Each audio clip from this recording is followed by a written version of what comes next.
तो डीएनए का full form है डीऑक्सीराइबोज न्यूक्लिक एसिड। डीएनए किसी भी इंसान या जीवित प्राणियों की सबसे सूक्ष्म इकाई होती है। हमारा शरीर छोटी छोटी कोशिकाओं यानी सेल से मिलकर बना है। अगर हम इंसान के किसी एक सेल्स को खोलकर देखेंगे तो उसके अंदर हमें उस सेल्स का न्यूक्लियर यानी नाभिक मिलता है। जब हम न्यूक्लियर को खोलेंगे तो उसके अंदर बहुत सारे क्रोमोसोम्स होते हैं। क्रोमोसोम्स इंग्लिश के लेटर एक्स के शेप में होते हैं। किसी भी जीवित प्राणियों के सेल्स के न्यूक्लियर में क्रोमोसोम्स की संख्या अलग अलग होती है। हमारे एक बॉडी सेल्स के न्यूक्लियर में 46 क्रोमोसोम्स होते हैं। बिल्लियों के बॉडी सेल्स के न्यूक्लियर में 38 क्रोमोसोम्स होते हैं। इस लिस्ट में आप देख सकते हैं कि किस जीव के सेल्स में कितने क्रोमोसोम्स होते हैं। जब हम क्रोमोसोम्स को किसी एक साइड से पकड़कर खोलेंगे तो ये घुमावदार सीढ़ी जैसे स्ट्रक्चर में खुलता है। इस सीढ़ी जैसे स्ट्रक्चर को ही डीएनए कहते हैं। डीएनए 4 न्यूक्लियोटाइडोन एडेनिन, थाइमिन, ग्वानिन और साइटोसिन से मिलकर बना होता है। डीएनए के अंदर न्यूक्लिक एसिड होता है। डीएनए किसी भी जीव के जेनेटिक मटेरियल यानी आनुवांशिक गुणों को अपने अंदर स्टोर करके रखते हैं और एक जनरेशन से दूसरे जनरेशन को ट्रांसफर करते रहते हैं। चलिए इसको आसान तरीके से समझते हैं। ये जो आप क्रोमोसोम देख रहे हैं ये एक जोड़ी क्रोमोसोम है, यानी 2 क्रोमोसोम मिलकर एक्स शेप के एक जोड़ी क्रोमोसोम्स बनाते हैं।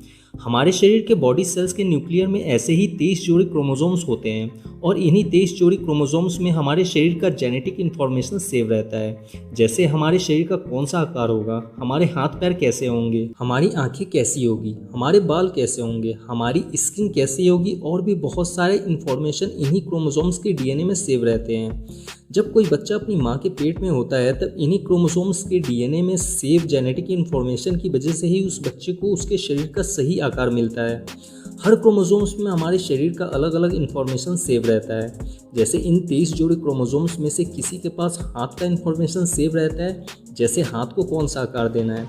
किसी के पास पैर का इन्फॉर्मेशन सेव रहता है तो वहीं किसी क्रोमोसोम्स के पास आंखों का इन्फॉर्मेशन सेव रहता है। इस तरह से हर क्रोमोसोम्स के पास शरीर का कोई ना कोई इन्फॉर्मेशन सेव रहता है।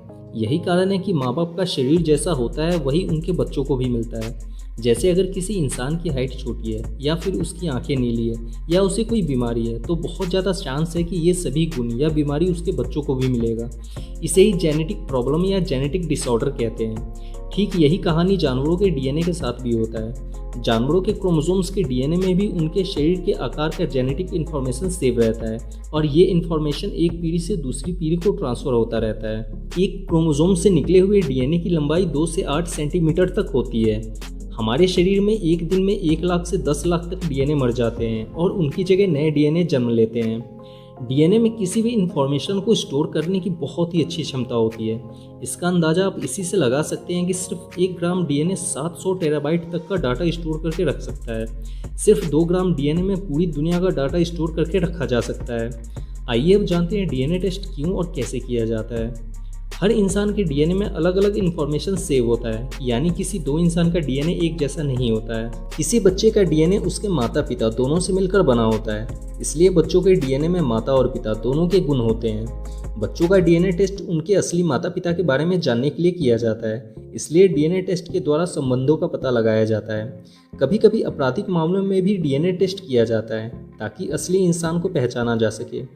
देश के कुछ चुनिंदा लैबों में डीएनए टेस्ट किए जाते हैं। इसके लिए इंसान के खून, बाल, स्किन, यूरिन और मुंह के अंदर के सलाइवा के सैंपल को लिया जाता है।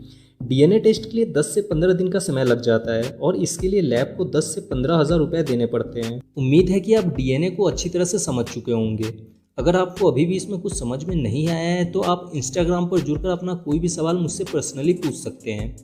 हमारे इंस्टाग्राम चैनल को फॉलो करने के लिए डिस्क्रिप्शन में लिंक दिया गया है। दोस्तों, आज हमारा साइंस बहुत तेजी से डेवलप हो रहा है। इसी की वजह से आज दुनिया में हर दिन नई नई खोज और आविष्कार होते रहते हैं। ऐसी ही नई नई खोज और आविष्कार की जानकारी से हमेशा अपडेट रहने के लिए आप सब्सक्राइब कर सकते हैं हमारे नए चैनल साइंस न्यूज़ टीवी को। इस चैनल का लिंक मैंने नीचे डिस्क्रिप्शन में दे दिया है, आप उस पर जाकर इसे सब्सक्राइब कर सकते हैं। वीडियो अच्छा लगा हो तो इसे लाइक कर दें और इस वीडियो से रिलेटेड आपका कोई भी सवाल है तो आप मुझसे कॉमेंट में पूछ सकते हैं। और ऐसे ही साइंस और टेक्नोलॉजी की नॉलेज से हमेशा अपडेट रहने के लिए सब्सक्राइब करें द साइंस न्यूज़ को। Thanks for watching.